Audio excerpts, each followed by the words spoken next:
Salut, suite à ma dernière publication, j'ai reçu bien de questions de personnes qui se demandaient: Hervé, est-ce vraiment sur Excel que tu développes cet outil? Eh bien, je suis encore en mode de conception. Là, je suis à 90% de réalisation. Les 10% sont dédiés à l'automatisation et c'est où je veux utiliser un peu de code VBA. Mais sinon, les 90% de conception et de rendre le fichier assez dynamique, nous allons voir, a été conçu essentiellement avec des fonctions et fonctionnalités Excel et quelques astuces des professionnels. Donc ici je vous présente rapidement le classeur. Il s'agit bien évidemment d'un classeur Excel. Nous avons une feuille base où nous allons enregistrer tout nouveau article en stock que nous avons décidé de commercialiser. Ensuite nous avons les opérations d'entrée. Nous avons une feuille où nous allons mouvementer nos stocks en entrée comme en sortie et nous pouvons rapidement l'imprimer également. Cette feuille, il est déjà prête à l'impression pour l'archiver également.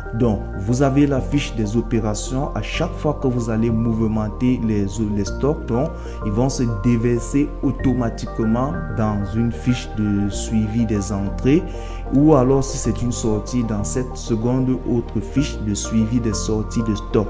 Donc ça va se faire automatiquement avec des codes que je vais renseigner plus tard. Ensuite nous avons l'inventaire qui se génère rapidement. Vous pouvez donc rapidement consulter l'inventaire de tous vos stocks et prendre des décisions pour remédier aux ruptures de stock ici éventuelles. Donc à côté, nous avons donc notre magnifique et sympathique tableau de bord que je me suis donné d'arrache-pied pour pouvoir concevoir. Je suis très fier moi-même de ce chef-d'œuvre, mais surtout de la possibilité d'avoir une analyse à 360 degrés de l'activité de stock pour cette entreprise. Donc, regardons rapidement donc le tableau. D'entrée de jeu, nous avons les différents KPI pour pouvoir piloter la gestion de stock, notamment le stock total, les entrées de stock et les sorties de stock. Voilà. Plus bas au milieu, nous avons l'analyse détaillée donc de tous les KPI,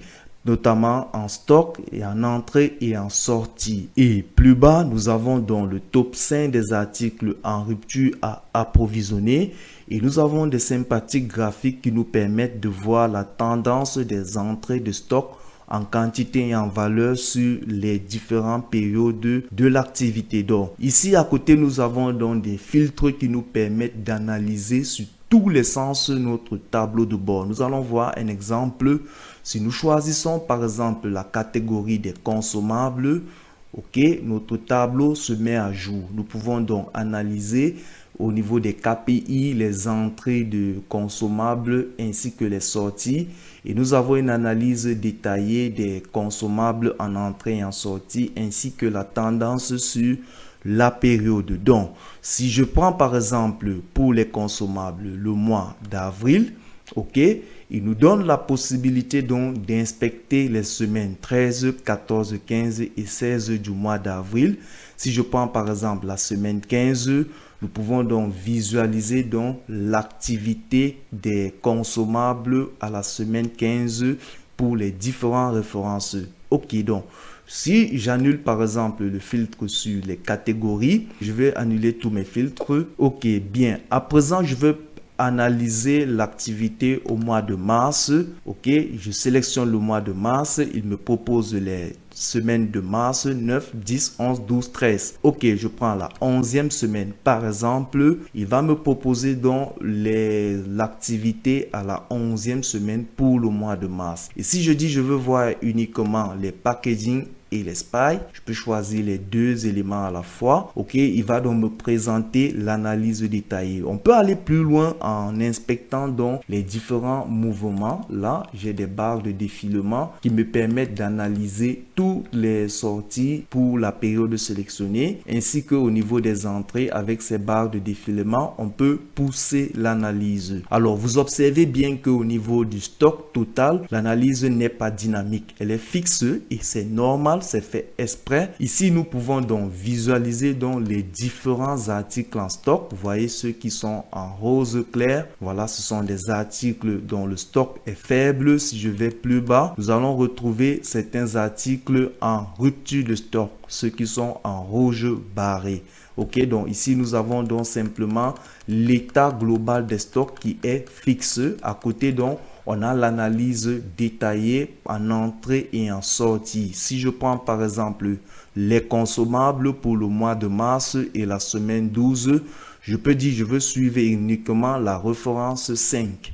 Donc si je prends la référence 5, là j'ai pu obtenir un seul article, la référence 5, et je peux donc voir les mouvements pour cette référence. Si je prends référence 20, je peux donc voir que la référence 20 au mois de mars pour les consommables à la 11e semaine a uniquement été commandée en 20 quantités pour 1000 dollars. Donc voilà l'analyse, il est très dynamique. Avec ces filtres, vous pouvez donc analyser de façon 360 degrés votre tableau de bord et prendre des décisions à tout moment.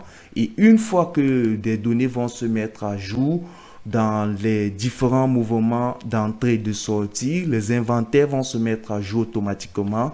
Il va vous suffire simplement de venir actualiser votre tableau de bord et automatiquement l'analyse se met à jour et on peut porter des décisions. Donc l'automatisation finale sera d'actualiser donc tout notre classeur avec la touche actualiser. Ça sera de pouvoir quitter de cette feuille à cliquer sur inventaire et retrouver la feuille inventaire, cliquer sur opération et atterrir dans cette feuille d'opération pour pouvoir mouvementer les entrées et les sorties de stock. Donc voici présenté le classeur.